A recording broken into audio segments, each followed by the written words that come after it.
people. Now let's take you inside Yad Vashem, where you'll find pictures, artwork, letters, and other original documents from the Holocaust. Our guide Malky Weisberg shows us what life was like for the Jews there and how they lost everything except their faith in a merciful God. Let's take a look.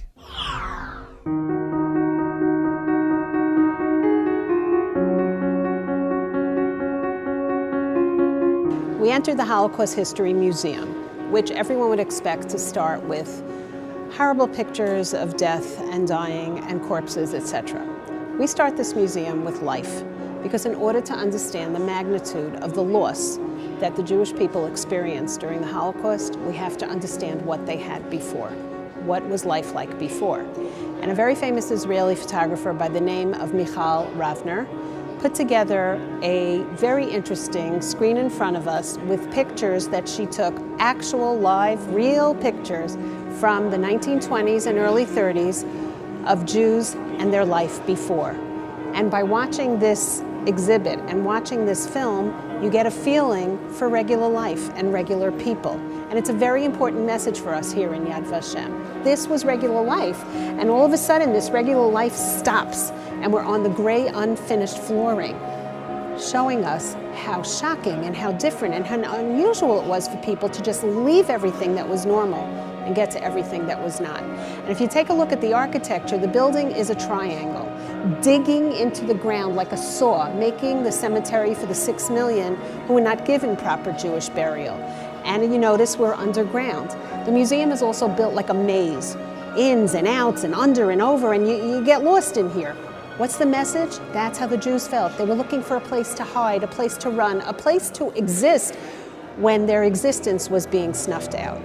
We're standing in front of the cattle car that we have here in Yad Vashem. I don't think we could ever imagine the feelings going through people who are pushed together on a cattle car meant for animals and being taken to a place where they are about to be slaughtered.